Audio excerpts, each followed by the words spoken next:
नमस्कार दोस्तों, मैं हूं तनु और आप देख रहे हैं नेशन कीपर। सैल्यूट है मेरा माननीय सुप्रीम कोर्ट को, और जब आप ये खबर सुनेंगे तो आप भी सैल्यूट करेंगे।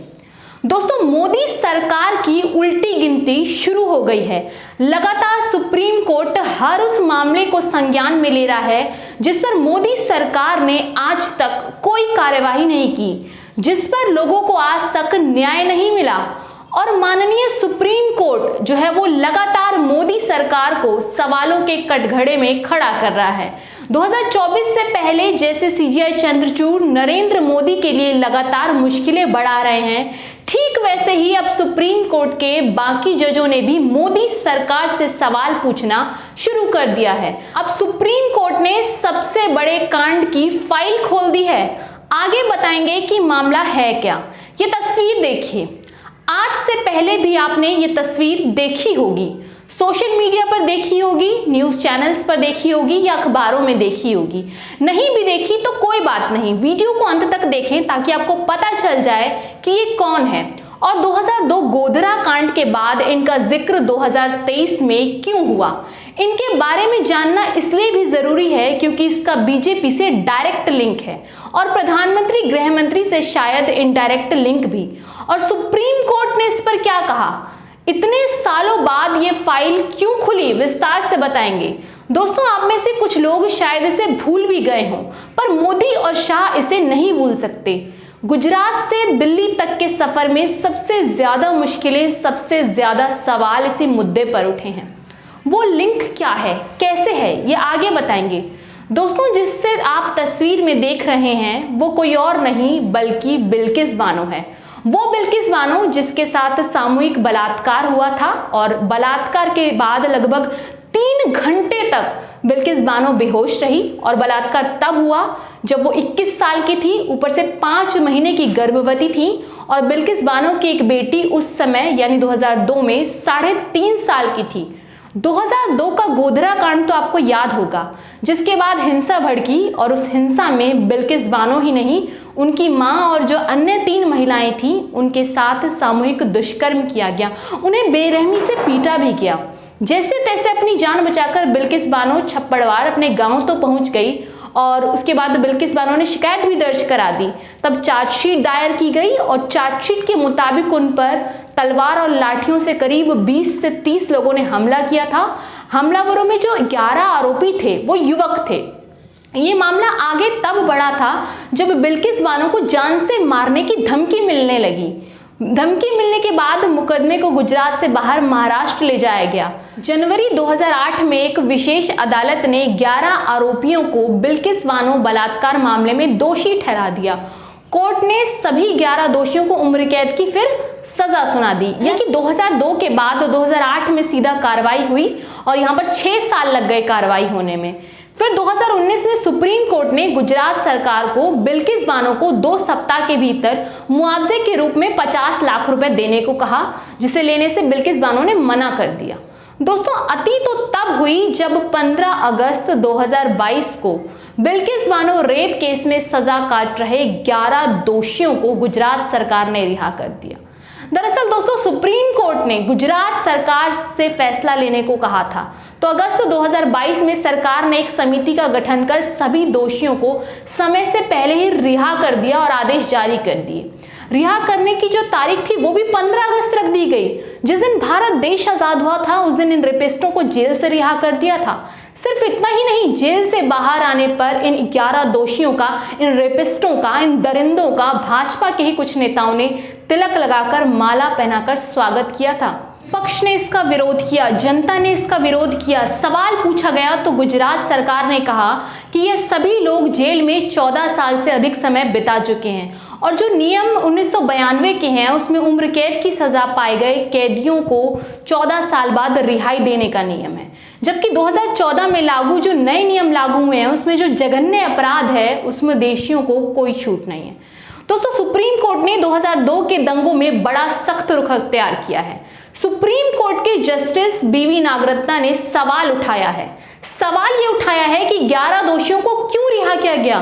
साथ ही बड़े सख्त लहजे में पूछा है कि जब गोधरा की अदालत में मुकदमा चला ही नहीं तो फिर वहां के जज की रायशुमारी का मतलब ही क्या था। सुप्रीम कोर्ट ने गुजरात सरकार को ऐसी फटकार लगाई है और सवालों के कटघरे में खड़ा कर दिया है। सुप्रीम कोर्ट ने गुजरात सरकार और एडवाइजरी कमेटी पर सवाल भी उठाए हैं और कहा है कि रिहाई की इस नीति का फायदा सिर्फ बिल्किस बानो के गुनहगारों को ही क्यों दिया है। जेल में कई कैदी हैं, जेल कैदियों से भरी पड़ी है, बाकी दोषियों को ऐसे सुधार का मौका क्यों नहीं दिया, उन्हें क्यों नहीं रिहा किया। दोस्तों, सुप्रीम कोर्ट कह रहा है सरकार को बताना होगा कि नई पॉलिसी के तहत कितने दोषियों की रिहाई हुई है। कोर्ट ने पूछा है कि बिल्किस के दोषियों के लिए एडवाइजरी कमेटी किस आधार पर बनी थी। जब गोधरा की अदालत में मुकदमा नहीं चला तो वहां के जज से राय क्यों मांगी। दोस्तों, इस पर गुजरात सरकार की ओर से पेश अतिरिक्त सॉलिसिटर जनरल SV राजू ने कहा था कि कानून के अनुसार दुर्दांत अपराधी को भी खुद को सुधारने का मौका दिया जाना चाहिए, यानी अपराधी अपराध कर दे उसे मौका दो सुधरने का। उन्होंने दलील की थी कि जो 11 दोषी हैं उनका जो अपराध है वो जघन्य था, लेकिन रेयरेस्ट ऑफ रेयर केसेस की श्रेणी में नहीं आता, इसलिए उन्हें सुधार का मौका मिलना चाहिए। इस पर पीठ ने सवाल किया कि जेल में अन्य कैदियों पर भी ऐसा कानून है, कितना लागू किया जा रहा है, हमारी जेलें खचाखच भरी क्यों हैं, छूट की नीति सेलेक्टिव रूप से क्यों लागू की जा रही है, सुधार का अवसर केवल कुछ ही कैदियों को क्यों दिया जा रहा है, बल्कि प्रत्येक कैदी को दिया जाना चाहिए। लेकिन जहां दोषियों ने 14 साल की सजा पूरी कर ली है वहां छूट की नीति कहां तक लागू हो रही है, कैसे सभी मामलों में लागू किया जा रहा है। अतिरिक्त सॉलिसिटर जनरल ने जवाब दिया कि सभी राज्यों को इस प्रश्न का उत्तर देना होगा और छूट नीति अलग अलग राज्यों में भिन्न होती है। राज्यों की छूट नीति पर टिप्पणी करते हुए पीठ ने कहा कि सवाल यह है कि क्या समय से पहले रिहाई की नीति उन सभी लोगों के संबंध में सभी मामलों में समान रूप से लागू की जा रही है जिन्होंने कारावास में 14 साल पूरे कर लिए हैं और इसके लिए पात्र हैं। सुप्रीम कोर्ट ने राज्य सरकार से पूछा कि बिल्किस बानो के दोषियों को सजा मौत से कम यानी उम्र कैद मिली थी, फिर वे 14 साल की सजा काटकर कैसे रिहा हो गए, किस बिना पर रिहा किया आपने। जो काम दोस्तों निचली अदालत नहीं कर पाई, गुजरात सरकार नहीं कर पाई, मोदी सरकार नहीं कर पाई, वो काम सुप्रीम कोर्ट ने कर दिखाया है। दोस्तों, बेटी बचाओ बेटी पढ़ाओ पर लंबे लंबे भाषण देने भर से देश की बेटियां सुरक्षित नहीं होती। जंतर मंतर पर बैठी पहलवान बेटियां बिल्किस बानो जैसी कई बेटियों के दोषी खुलेआम घूम रहे हैं। हमारा सिस्टम सरकार पूरी तरह से महिला सुरक्षा में फेल साबित हुआ है। इस खबर पर सुप्रीम कोर्ट के बयान के बाद ट्विटर पर लोग तरह तरह की प्रतिक्रियाएं दे रहे हैं। मिश्रा अमरीश लिखते हैं हैशटैग बिल्किस बानो मामले में हैशटैग गुजरात और केंद्र सरकार बुरी तरह से घिर गई है। कल हैशटैग सुप्रीम कोर्ट ने दोनों से सवाल किया, ऐसी क्या खास बात थी जिससे उम्र कैद की सजा प्राप्त कैदियों को सुधारे के लिए रिहा कर दिया गया। सुप्रीम कोर्ट ने कहा कि गुजरात सरकार ने उस महाराष्ट्र कोर्ट की राय भी नहीं ली जिसने बिल्किस बानो पर सामूहिक बलात्कार, उसके बच्चों की हत्या आदि करने वालों को 11 लोगों को 2008 में उम्र कैद की सजा सुनाई थी। सरकारी वकील बेशर्मी से कहता रहा कि उन 11 को मौत की सजा नहीं सुनाई गई थी, उनका अपराध जघन्य यानी हीनियस नहीं था।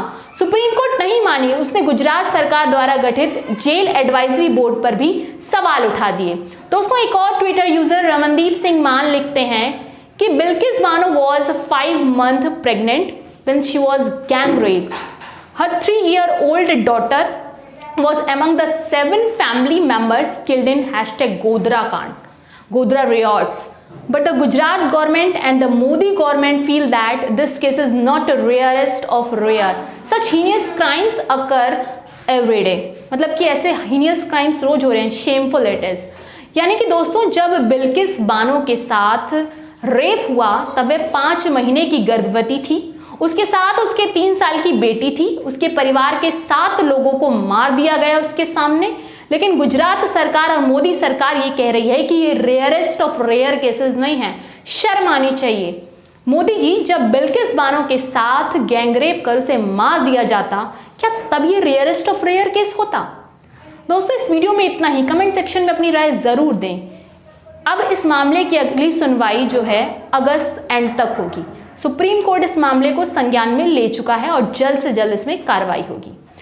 नमस्कार।